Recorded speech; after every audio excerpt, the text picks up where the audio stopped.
and they put a face scanner. You have to scan your face to get your toilet paper.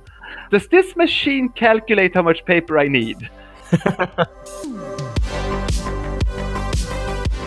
Welcome to Mosaic of China, a podcast about people who are making their mark in China. I'm your host, Oscar Fuchs. In our third special compilation episode from Season 2, we listened to how the guests answered the question, is there anything that still surprises you about life in China? And anyone living in China at any point over the last decade, be they Chinese or non-Chinese, will understand the context of this question. There's always something out there helping to keep us all on our toes. So take a listen to these surprises, and I'll be back at the end of the episode with a couple of new ones to share myself. Jamie Barris, the street food expert from episode 2. Expats who just have not even remotely invested in China and not, they live here, they've lived here for years. So I met a woman who had lived here for 13 years the other day. She had never tried jianbing. What? Yeah. I was like, okay, first of all, let me change your life because it is the best breakfast food in the world. But also just what have you been doing for 13 years that you've never had the opportunity to try jianbing? Yeah. And it just shows you how that first step can be so hard. Like, you might have walked past the jianbing maker and just thought, oh, it's so intimidating to try and ask that person. Like, good for her for having been here 13 years, but then having that first step with you. Yeah. Michael Kinsey, the fire engineer from episode 25. I think one of the things which surprises me still is how kind and welcoming people are, especially to foreigners. From when I have problems working out an app on my phone when I'm trying to pay for a bus ride, someone will come and help me, and I haven't even asked for it. It still amazes me. I think this could also be a function of your exuding sincerity, Michael. Well, I try and, whatever I do, I try and do it with a smile and, and just look clueless. I've hammered down the clueless look quite well now, so... DJ BO, the DJ from episode 23. Recently, I just got an offer to go DJ in a city in Jiangsu province that I never heard of called Zhanjiang. I don't even know. But I thought I was at the end of going to new cities in China. And out of nowhere, I got hit up from someone who had seen me at a party in Nanjing. And they said, we want you to come to our city. And I said, sure. So maybe sometimes I get complacent and I forget about things like that. But I love that. That's great. Salome Chen, the investor and developer from episode 24. No, not really. Because my grandmom always taught me, keep calm and don't be surprised. And I get used to that attitude. If there's anything new, very different happened, I will try to analyze why. Yeah. Yeah, that's definitely the scientific side of you. Joe McFarland, the product sourcing leader from episode 18. It's got to be the rate of change, particularly construction. So for example, out of our office window, there was a building that was just like a massive hole in the ground, and now there's 30-story building, and it's the same across the way from my apartment. It's like one day, almost like there was an unveiling. It's like, oh my God, there's a whole full apartment building, and it just happens so fast. Only China can do that. Or you can go somewhere every day to a restaurant or somewhere, and then you turn up the next day and it's gone. And somehow it still surprises me every single time. Catherine Wong, the Peruvian healer from episode 4. Change in terms of how fast there's buildings appearing or disappearing. In my street, in 2 or 3 months, there are 4 coffee shops new. Wendy Saunders, the architect from episode 12. You walk around the neighborhood where you go every day, and you'll just see something totally new and something new popping up, or you notice something, people doing something different than they did 5 years ago. I was going for lunch and you just pass by this small little hole in the wall, and you look in, and it's this super cool little store, and there's very trendy young people in the middle of nowhere, and you think, wow, you can't imagine that happening even 5 years ago, and it's just always this kind of never boring place. Vladimir Jurovic, the brand naming expert from episode 13. This week I was driving back from a meeting in Pudong, and it gets me to one of the avenues in the north of Shanghai, like towards Changshoulu, Tianmolu, and I thought the whole avenue for kilometers was under reconstruction. I saw China like that 20 years ago. I saw also this 10 years ago, but in Shanghai, this year I still see a lot of construction. It keeps surprising me to see that level of undertaking. Murray King, the public affairs leader from episode 29. There's definitely things that surprise me, but sometimes surprise me in special ways. I give you, kind of a unique example. I remember when I first came here, I had the opportunity to travel domestically, and this was like 27 years ago. And in those days, you got a boarding pass, you went to a small airport terminal, and then you would be bussed out, or you'd walk out to the aircraft on the tarmac, and it wasn't anything like it is now. And even though you had a reserved seat, there was a scrum to get onto the flight. And it was a rough scrum. And you had your seat, in theory. Sometimes you had to sort of remind people who got your seat that it was your seat. And it would always work out. And then, the same thing on an escalator. Everybody would just push in. And there's a lot of reasons for that. And it's not a criticism. But I remember it was like about 8 years ago. I was on an escalator going up to the second floor in my office building at the time. And I looked up and I noticed that everyone was standing to the right. Everybody, without exception. And it just made me realize everything you thought you knew was different, because people are progressing and society is changing so quickly and so dynamically. And it's just the smallest of things, but it's exciting to see it, and it's exciting to be part of it. And I kind of almost felt like I was the one that was kind of standing on the wrong side. So your perspective changes. Seth Harvey, the education coach from episode 19. I was walking out of my office the other day, and there was a guy, and he had a turtle on a stick. Like, I think some of us maybe know what I'm talking about, but I think it's his pet turtle, so he's got a string wrapped around its shell and on a stick, and he just carries it around with him and hangs out. You just never know what you're going to see. Every day something new surprises me, and I feel like that's a huge value. It's one of the things that I really love the most here, is that it's a very unpredictable place. Sean Harmon, the beer company CEO from episode 9. Recently, top of mind is for sure e-commerce. The power and reach of a channel that's so new, and how quickly everyone, it seems, has adapted to it, regardless of age. Everyone is buying online, it feels like. Dan Majid, the Tibetan social enterprise leader from episode 10. In my village, people also following all kinds of social medias. They also buy all kinds of stuff from Taobao and Pinduoduo, all these apps.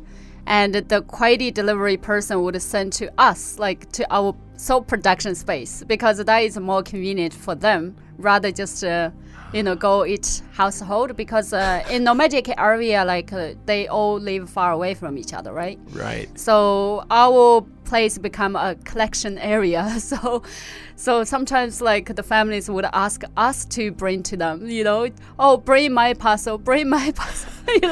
So right, yeah. Because I guess that is the most prominent address in the whole village, right? No, the delivery person lazy. Yeah, right. Zhang Zhiyuan, the humanities professor from episode 3. Let me put it this way.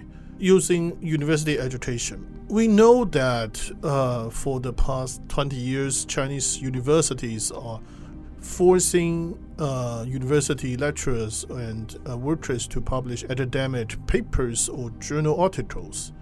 When we evaluate our colleagues, they still use how many papers you have published. Oh my God, yeah. Because China is gigantic, so it's understandable when we need to manage this country and this scale of people or universities through a very quantitative way. But I am a person who is in charge of evaluating people's talents every day. I have to recruit foreign talents. I don't believe in quantitative standards because it's impossible. Nonolo Bengu, the African community organizer from episode 14. How time moves differently here than the rest of the world. We're in a whole other planet. Time moves so quickly here. And I've tested that out because there was a time where I was living at home for a year. And I had so much time. The city's on steroids. The city's on steroids. Zhao Huiling, the Africa travel vlogger from episode 28. Pace of life. I still feel on a daily basis I have to learn a great deal to catch up with the millennials, to know how to speak their language in order to communicate with them. AJ Jain, the car designer from episode 21.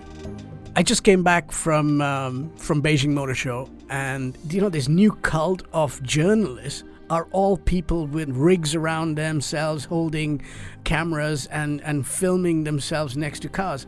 They're like girls dressed up for KTV or a nightclub. They could be selling cosmetics, I don't, and you wonder, are they scripted? What do they say?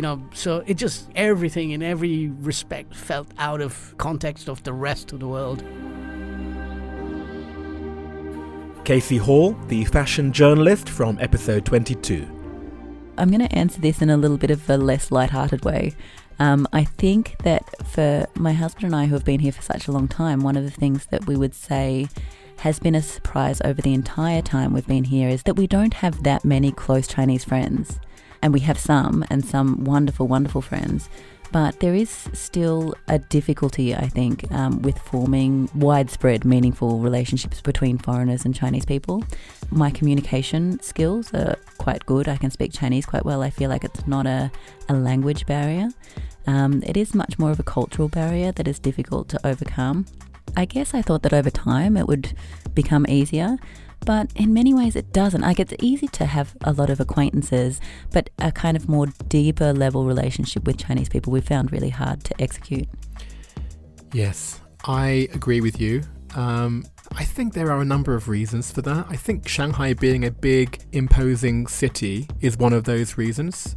It would be the same if you were in London. If you were in London, you would gravitate towards other non-Londoners, basically, because a lot of people in London would have friends since they were at school, and they're not interested necessarily in newbies who are maybe transient and might leave. Yeah. I think, though, with the cultural piece, what you say is true, and it is something which I see especially with people who are in relationships with other foreigners. I think if you have one of you who is Chinese, then just naturally you tend to hang around with more people who are Chinese, and it just is a little bit more difficult when both of you are non-Chinese. I think that's very fair to say. What is the answer? I don't know, and it's something that has been for a long time something that was surprising to both of us. Yeah. Jiong, the transgender teacher from episode 30. Oftentimes people in the West look at China and be like, oh, they're just a crowd of obedient peoples. And I must admit, sometimes I had that stereotype in my head before I came to China. And to see that being broken over and over and over again is something that surprises me, because the way that they navigate obstacles, now that's replaced my paradigm of how I view the cross-section of Chinese society. Coco Santi, the drag performer from episode 5. China has grown so fast and so quickly, and so many cities have developed. But one thing that will always surprise me, and something that really pisses me off, is the obstacles that China puts in the way. That I think it's just for people to get a kick out of.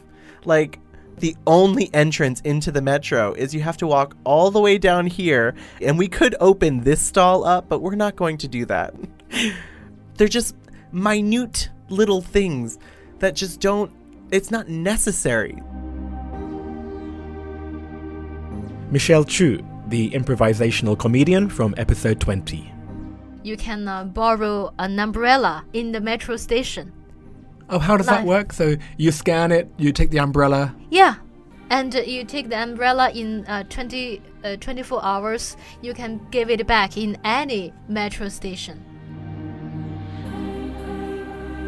Cassandra Chun, the heavy metal bar owner from episode 16. A lot of things can surprise me. 10 years ago, we don't even have a smartphone, and now like everybody does. Zhang Yuan, the performance art exhibitor from episode 7. Technology. But in a way, I believe we cannot live without technology. The philosopher who just passed away, Bernard Stiegler, he just said the technology is the poison, but on the other hand, is the solution. So you have to get along with it. Douglas C., the island businessman from episode 15. The thing that still surprises me is how Chinese people are able to copycat things and make it into creative products. Companies that chose to be in tier 1 cities have now outgrown the market, and people who decide to start their business in tier 5 cities have now outgrown their market. So now they're fighting for the tier 2, 3, 4 cities. And so the foreign companies have to make their products cheaper. Companies that started in tier 5 cities now have to improve their quality. So across the board, you're going to see a whole bunch of battles. Louise Roy, the childbirth and lactation specialist from episode 6. I was surprised the other day to learn from a bunch of nurses that I was talking to that you can get condoms on Ele.me, arrive at your door in 20 minutes, and then if it breaks, you can get the morning after pill 20 minutes after that. And I was like, maybe you should just stop buying condoms on Ele.me.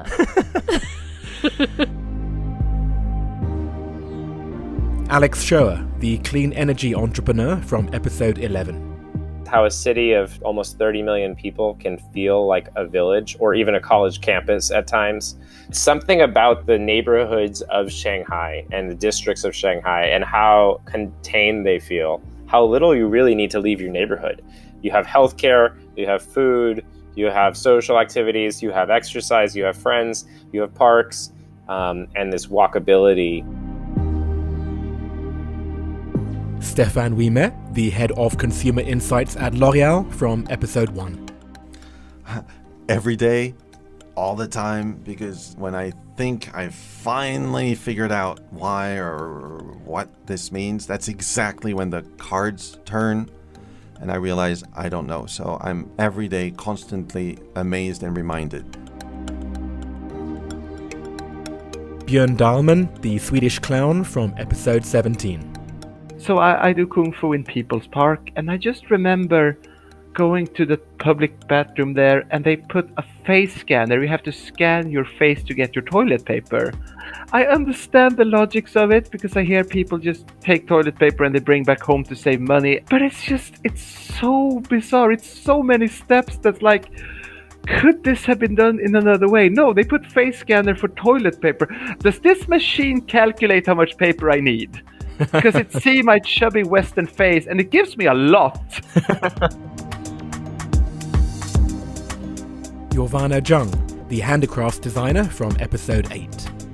It was a spring festival a few years ago. We are eating in Lei's parents' home in Hangzhou, and his family from Tianjin visiting. It's his Lei's sister, Lei's mom, brother with wife, and their daughter. So it's like a 3 generation. I just sit to eat. I want to put the thing in my mouth, and then the kid, who was like about 3 years old, she said, "I need a." And then 3 of them, the mother, the grandma and grandpa, run to the kid, take off her panties and trousers and let her in the middle of the living room. And I was like, what the hell is this? And the toilet is just 2 meters beside. Wow. Yeah. You don't see that so much. After that, not so many things surprises me anymore. So those were the surprises from the guests of season 2. I hope you enjoyed that compilation. I said at the beginning of the episode that I also had a couple of new surprises up my sleeve to share. Well, the first of these is that as of October the 1st, the podcast has just crept over the threshold of 100,000 downloads. So let me say a big thank you to you for contributing to that number. I'm grateful for every single one of those listens. And speaking of gratitude, I'm also grateful to my husband, Denny Newell, for the second surprise, which is the new banner image for Mosaic of China that he designed. As I'm releasing this compilation, I've actually spent the last couple of weeks travelling around China recording some of the new conversations for next season. So hopefully I managed to successfully upload the new banner image to all the online accounts for the podcast by the time you're listening to this. If not, then hey-ho, I guess that counts as a surprise too. Mosaic of China is me, Oscar Fuchs, with artwork by Denny Newell. The next compilation episode coming up will be on the topic of China facts, so it'll be a good chance to brush up on your China trivia. See you again in another 2 weeks. Thank you very much. Thank you. It's been a pleasure. My pleasure. Thank you so much. Oh, hey, thanks. Thank you very much. Thank you. Thank you. It's been a pleasure. Thank you. Thank you. Thank you. Thanks. Thank you. Thank you. Thank you. Thank you. Thank you very much. My pleasure. Thanks. Thank you. Thanks a lot. Thank you. Thank you very much. Thank you. Thank you. Thank you. Thank you so much. Thank you for having me. Yeah, it's my pleasure. Thank you so much.